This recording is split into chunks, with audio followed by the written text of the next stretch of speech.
Masjid and say, I want to start an alima class or I want to start a tajweed class. They don't always allow you to do that, right? Unfortunately or fortunately, however you want to look at it, right?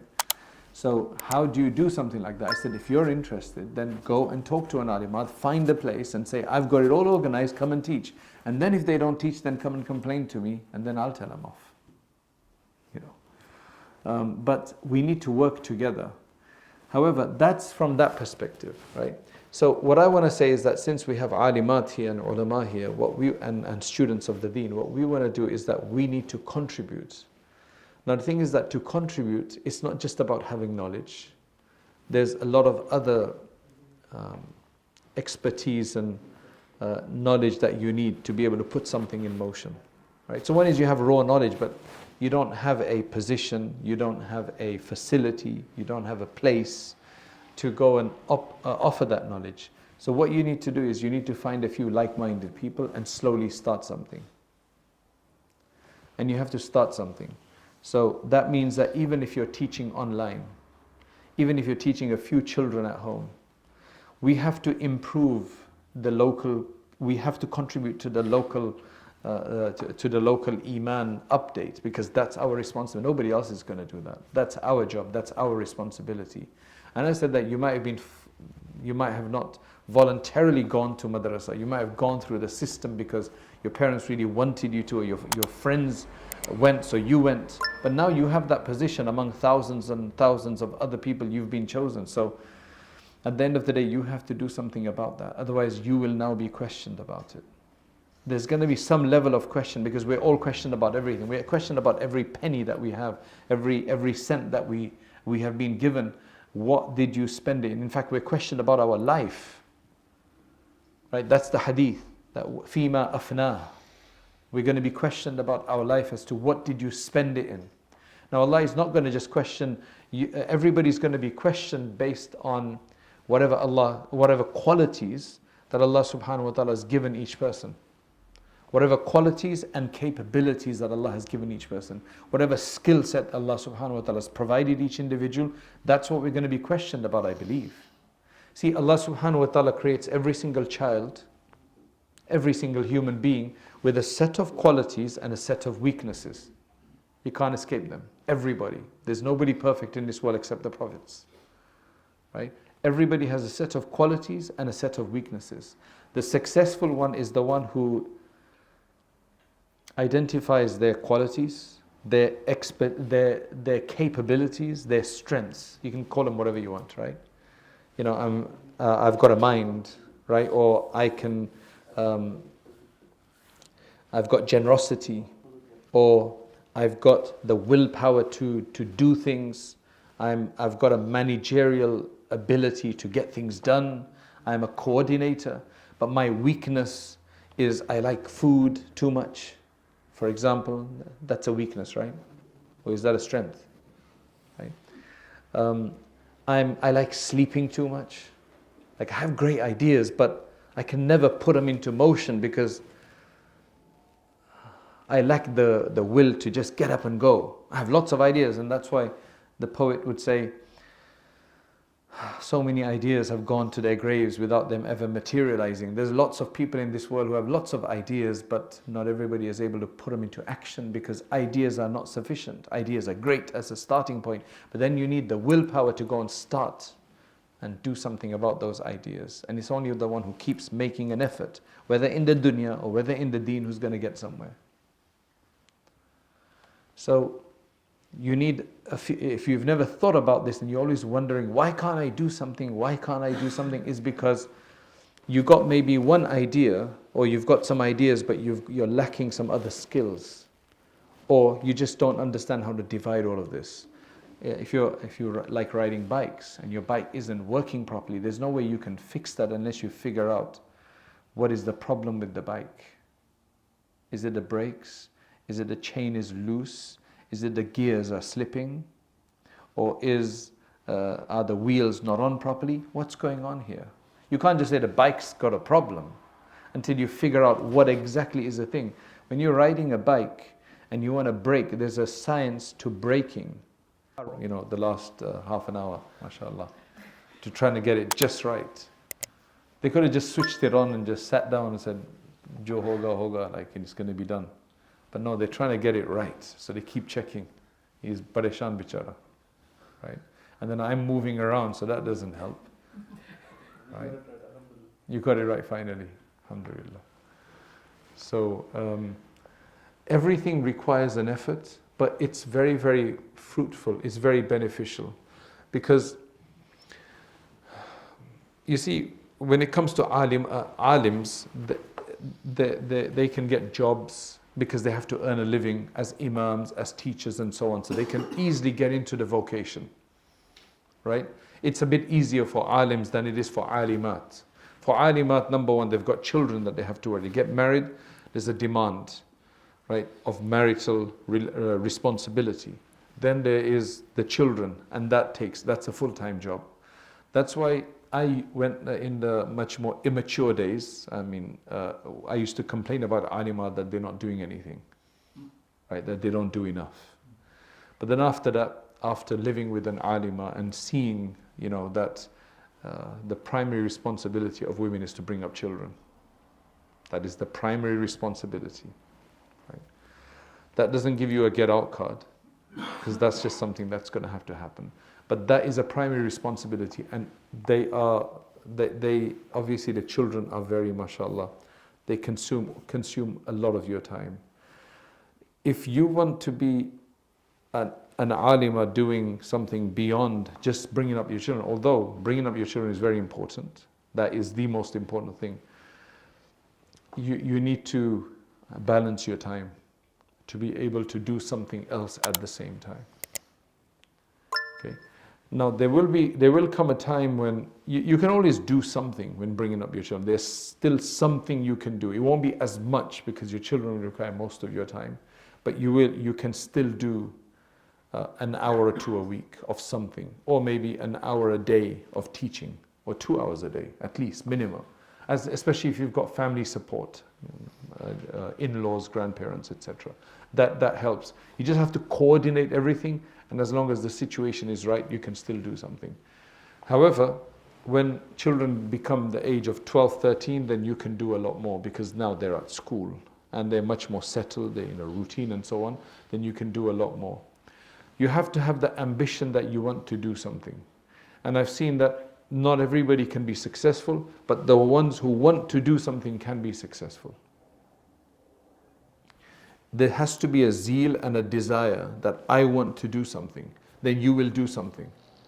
Without that zeal or desire, you won't get anywhere, because nobody's going to always force you to do something. If you're lucky that you've got somebody who can encourage you, carry you, take you, and set it up for you, then you're much more luckier.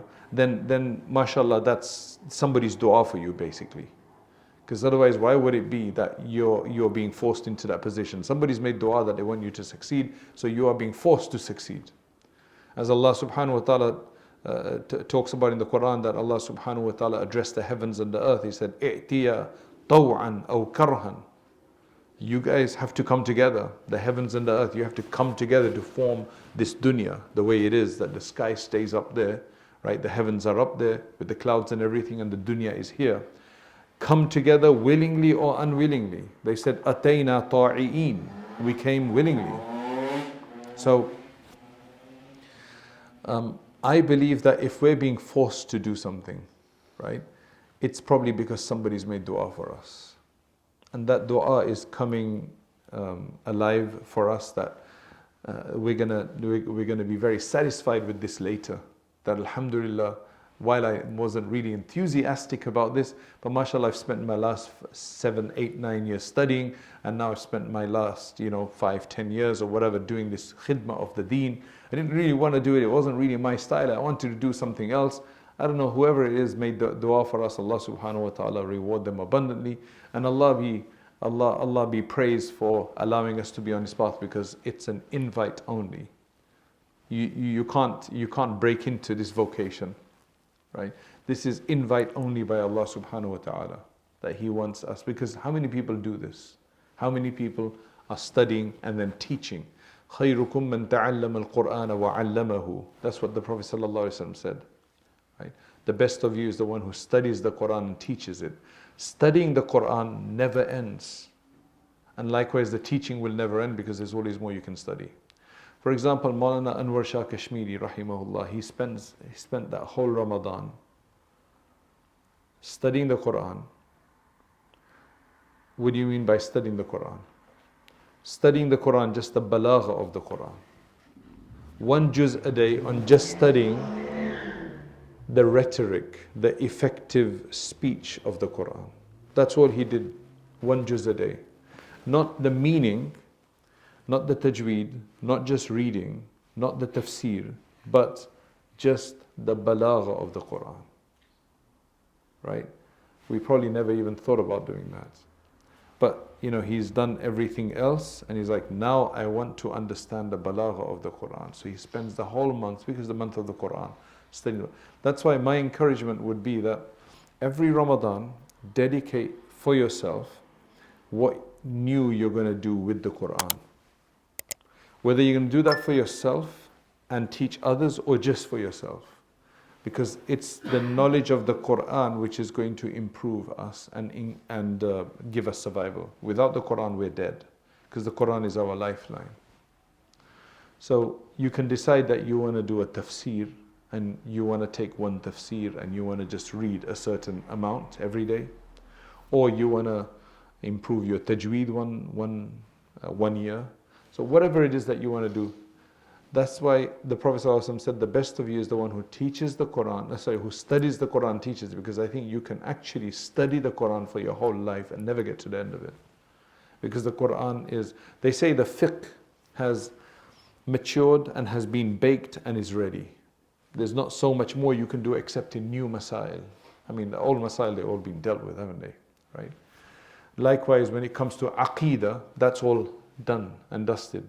There's not really much need to develop your aqeedah because aqeedah is already done, right? We already have full-fledged aqeedah. However, when it comes to tafsir, there's no end to tafsir.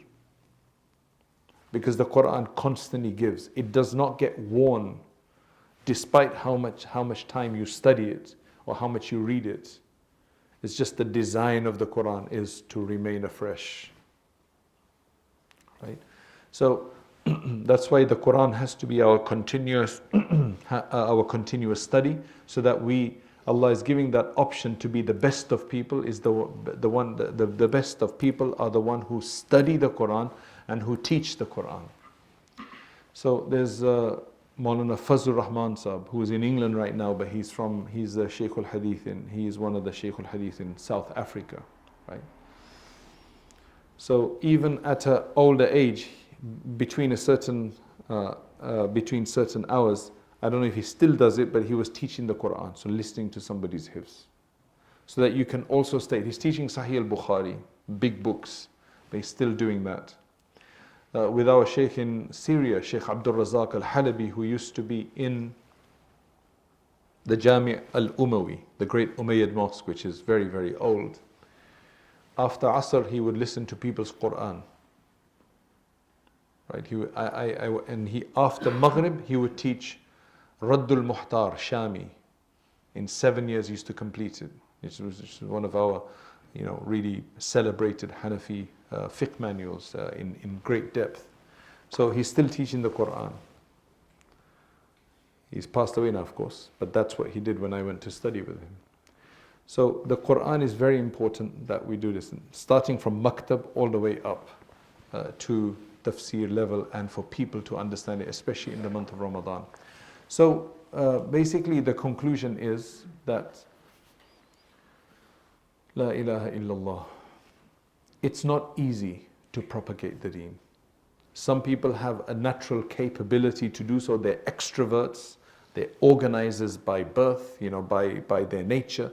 They can organize and coordinate. They can connect with the right kind of people. If you're not one of those, then you need to ask Allah subhanahu wa ta'ala for tawfiq, and you need to find others that you can collaborate with. Find 2 or 3 others like you and then start something.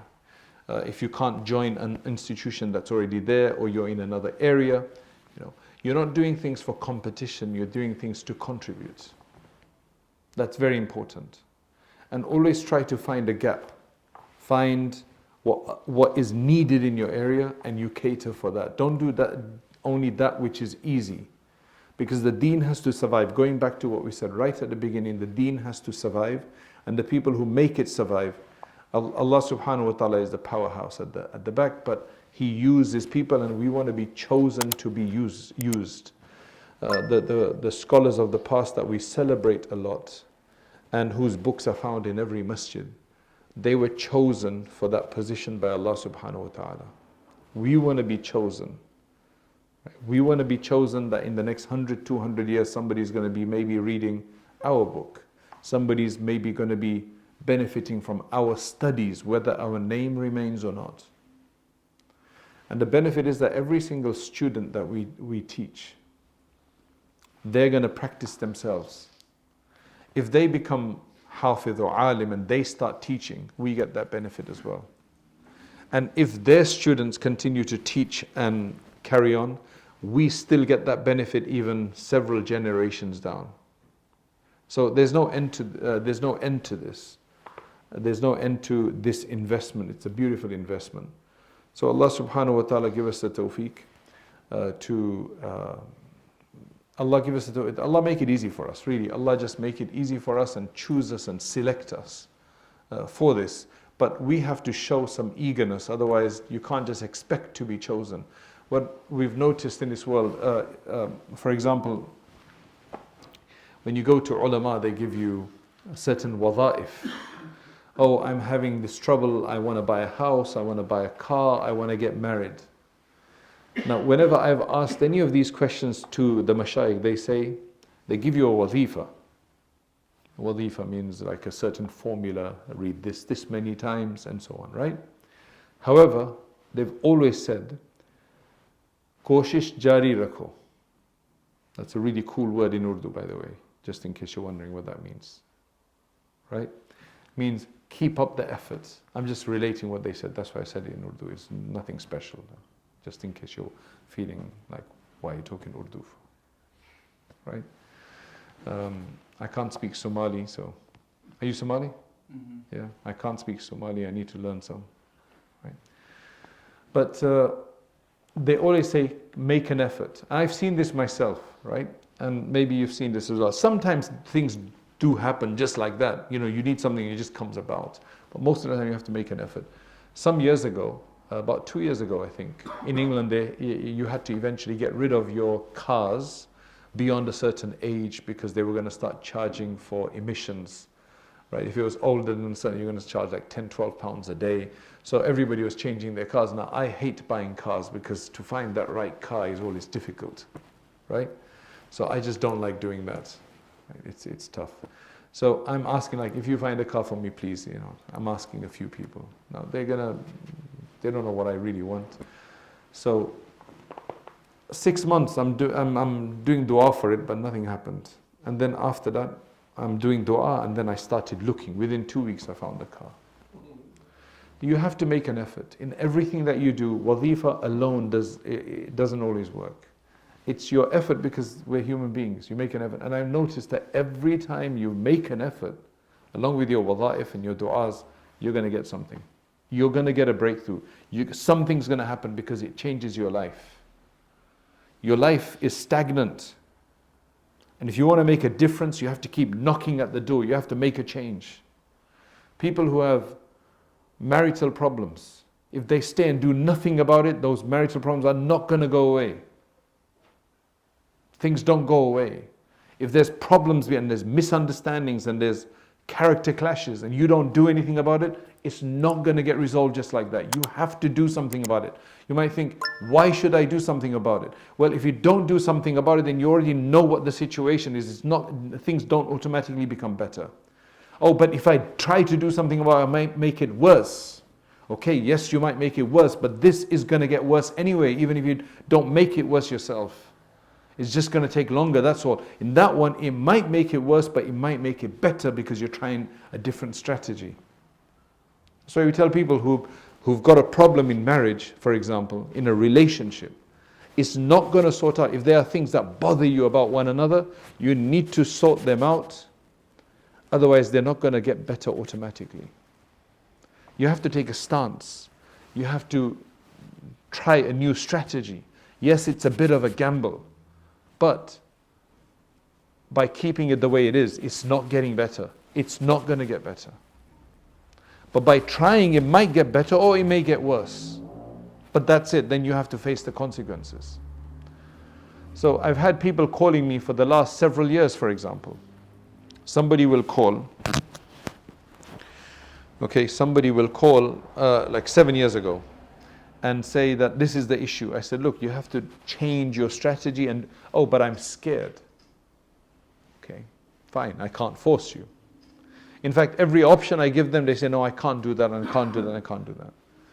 And then after that, what happens is they call me back after 2 years, and the situation's actually worse, just slightly worse. So I said, look, I told you.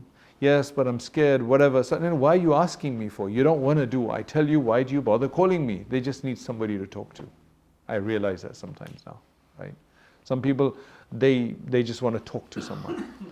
Now it's worse, but again, they're too scared to make an effort. Then they call again after another 1.5 years or so, and now they're not even sleeping together anymore. I said, look, I told you, if you don't do something, it's going to get worse. If you do something about it, it could get worse, but it could get better. But why this misery all of these years? Do something about our inability. Pull ourselves out of what we want to do. You can't just dream our lives will end and your dreams will go to the grave with us. We want to do something for our akhirah. We want to do. In fact, let's not even look at it selfishly. Subhanallah. That's just selfish, I think, to say. I mean, it is not selfish. We want to satisfy Allah subhanahu wa ta'ala. That's why we want to do it. That's our job, is to do that as servants of Allah. And if you've been chosen for the deen, then you are a different servant. And as I said, Allah will test and hold everybody accountable for what He has given them. Because I gave you something, Allah is saying, I gave you this capability, I gave you this knowledge, I gave you this ability to coordinate or to make money. What did you do with it? So I think everybody's test is going to be different. Everybody's question and reckoning is going to be different. So now the fact that you've got the deen, right? If you have studied already, you can't help it now. You're part of the club, you have to do something about it to satisfy Allah, and so that we can at least benefit from it and not be accountable for it. There's no other way anymore. So Allah subhanahu wa ta'ala is going to question us, and Allah subhanahu wa ta'ala make it easy for us. So ask Allah, look, I know you're going to question me about this, make it easy for me, and let me be inspired to do what's right about it. So let me stop here. Let me stop here and take any questions that you have. The sisters, if they have questions, they can send them on a piece of paper if they want to. Or if you have any other tartib here. If the brothers have any questions, they can ask about this as well. And then inshallah we can have a more. Who's got? Who has? Who has kids, family life, they finished the Alim program. They're obviously putting in a lot of effort towards their children and their family life. And they get to a stage 1 or 2 years later in marriage that they're in a stable place. What's the start point that you feel that they should start at something?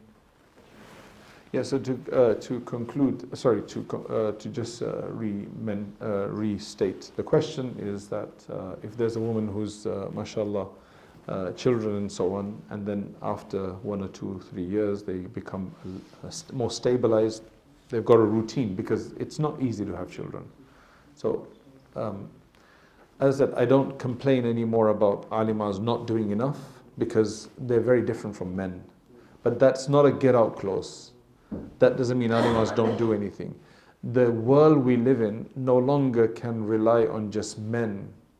I mean, this sounds very feministic, right? But can no longer just rely on men. You'll understand what I'm saying, to provide the dini ta'aleem. Why? Because we're living in a time of feminism, right? Where women are doing everything else, and many women don't want to listen to men. They think it's biased, they think it's misogynist coming from men. That's why we've had to open up the iftar course for women as well, with equal opportunity, because a woman giving a fatwa should be easier and more palatable for other women to take from than from men to give it, right? So I think the world we're living in, we need women to contribute. It's just become more busier for women because they're in every other field, and why not in the dini field? Why should that be left? Why should that be deprived? If women are in every field, and I think there's no turning back the tide. When I go to a university to give a talk to the Muslim brothers and sisters, a lot of the time 2/3 are sisters and 1/3 are brothers. Maybe that's just because the brothers don't come to the program, or maybe it's just more women studying. I don't know, right? I've not taken that study. But what I'm saying is that women have to contribute, and the women who have been given the deen have to become those people to do that. And you're in a very coveted position. Nowadays, there were hardly any alima courses. Even in India, Pakistan, it's a more recent phenomenon to have a lot of alima courses, I think. Yes, there were women who studied under their parents and so on, their father and so on usually, but there weren't that many alima courses. In fact, there's ulama in India who don't agree with women's madaris at all.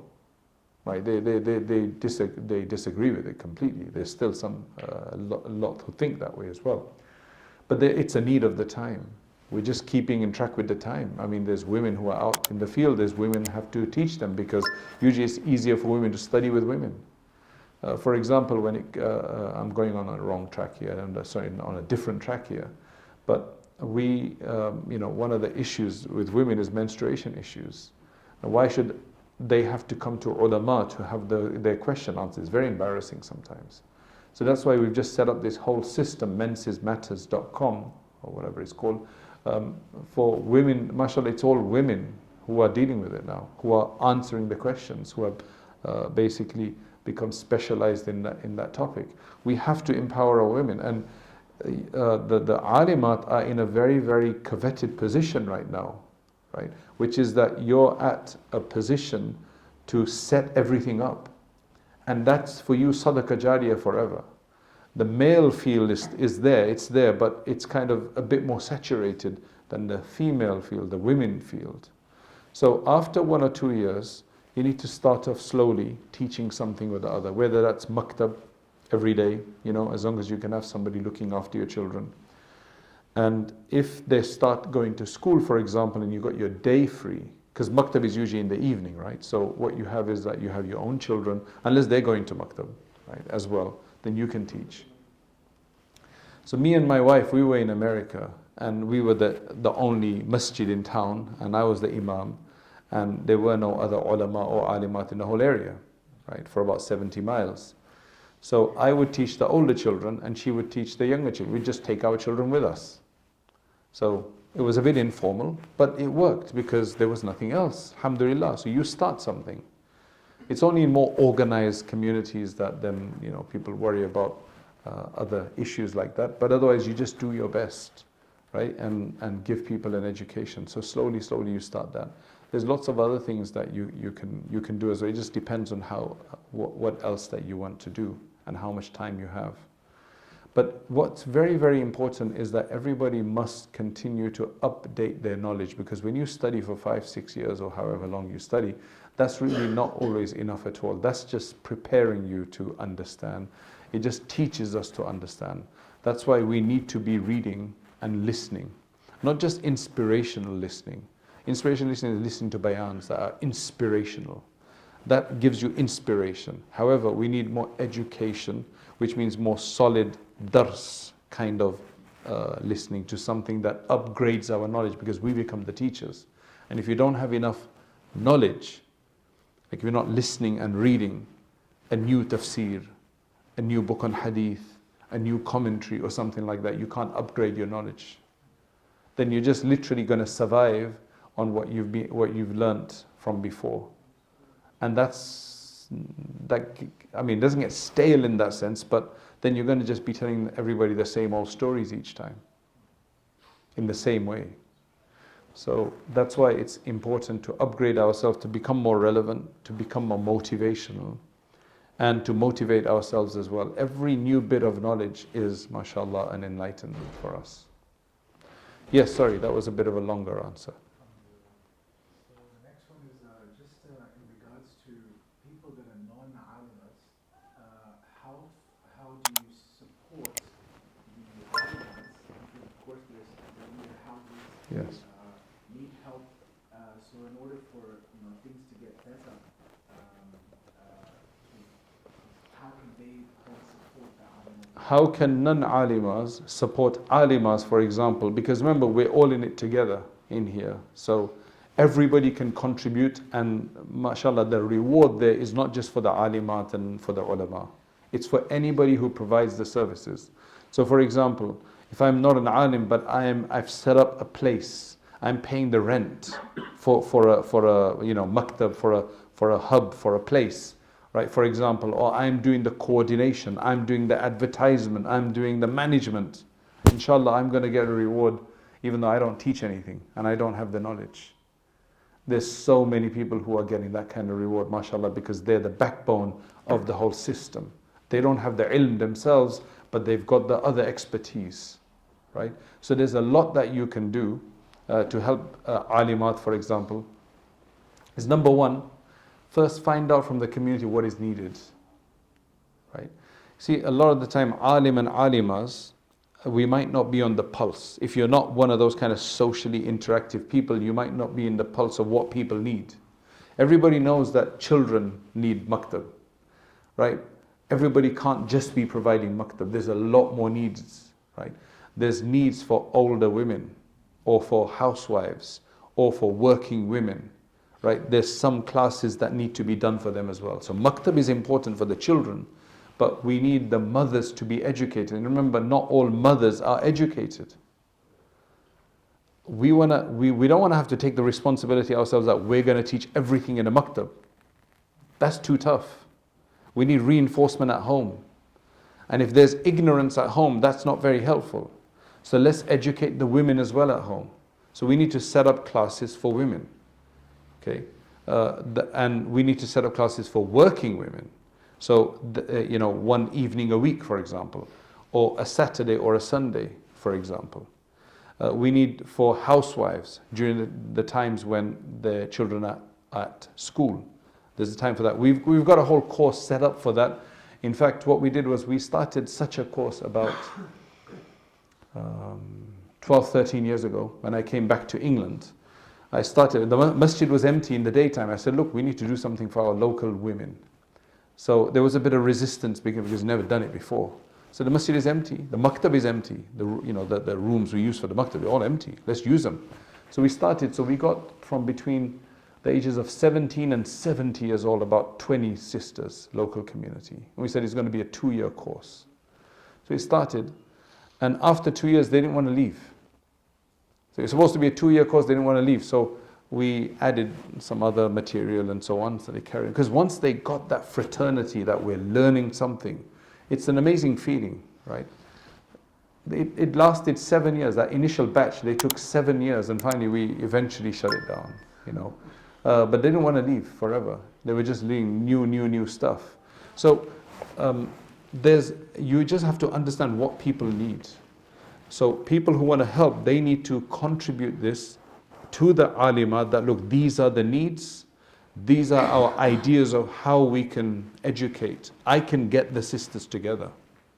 So, you develop the syllabus or the schedule or whatever, and I'll do all the coordinating. You just have to come and teach. And here, this is how much, maybe we'll get people to pay or something, or this is how we'll fund it. We'll even pay you something. That's always a bit of a motivation sometimes as well, right?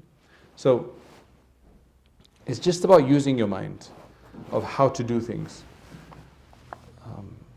You have any program like this as we have for ladies, 70 plus to 70, as you say? So this program I'm talking is 17 to 70 for men. So we run this for men as well, right?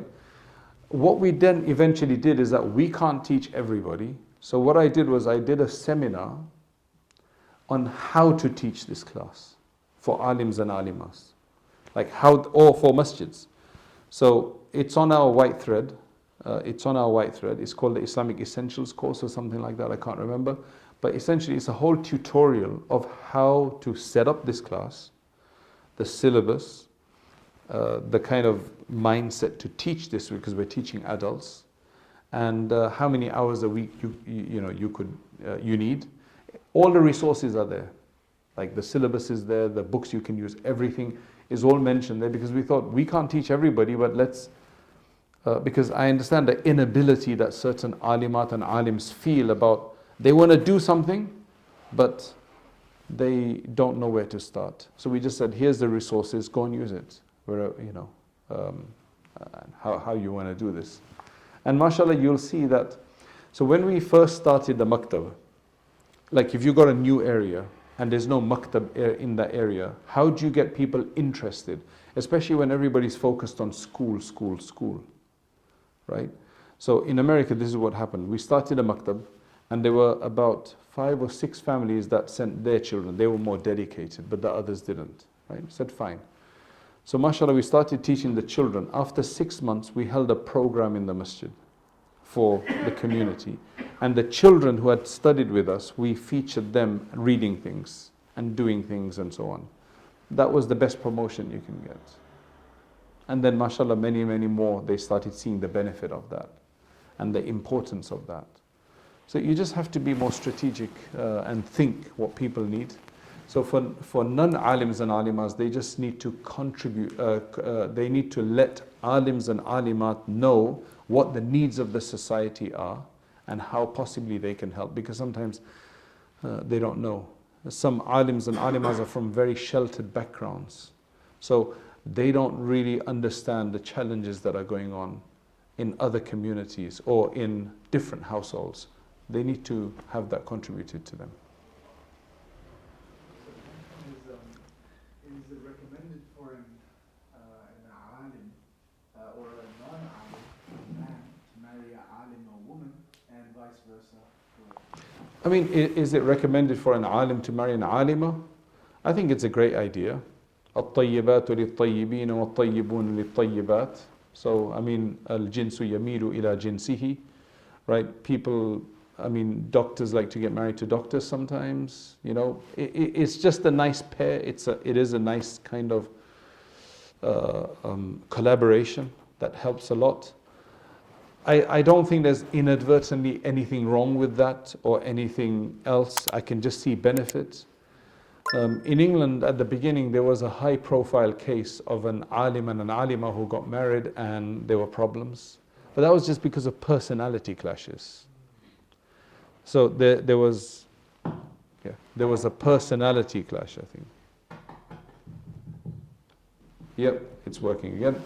It was just a personality clash. So it went around. In fact, I had to do a little video on that as well, is that some people started blaming alimas of being toxic, in the sense that they'll be trying to control everything and giving fatwas in the house, and the husband, poor guy, who's supposed to be the head of the household, will be dominated and subjugated, and so on. But that's just all personality issues. If there's a domineering individual, whether they're alima or not, it makes no difference. They're going to try to be domineering, right?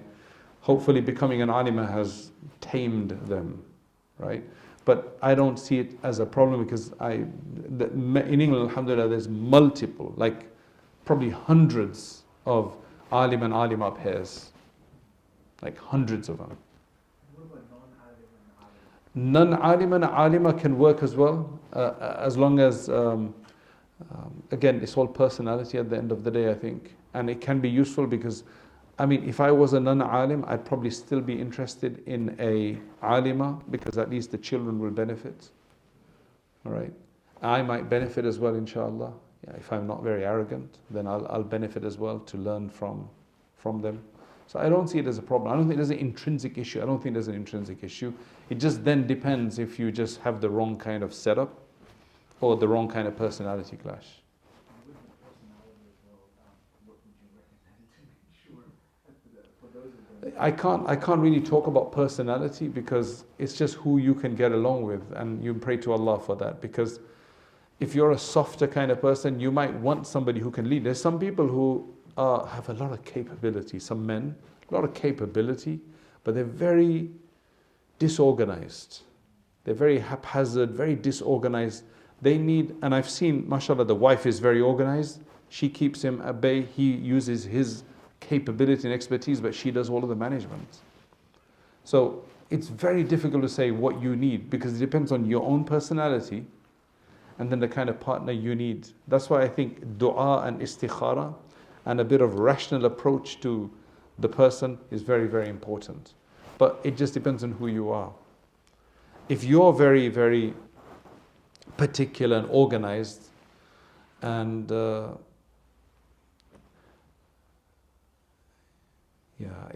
I don't want to get into that. That's going to open up a whole, a whole new dimension. But yeah, it really depends. You need to have complementing. If both people are very hot-headed and very high-strung and very sensitive, that's usually not right.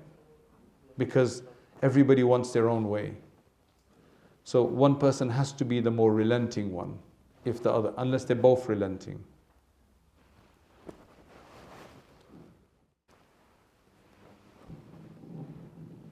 Are we done?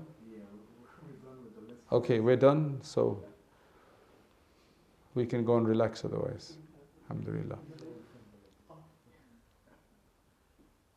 Ladies don't have any more questions. Those were the ladies' questions. Okay. Yes, any other questions?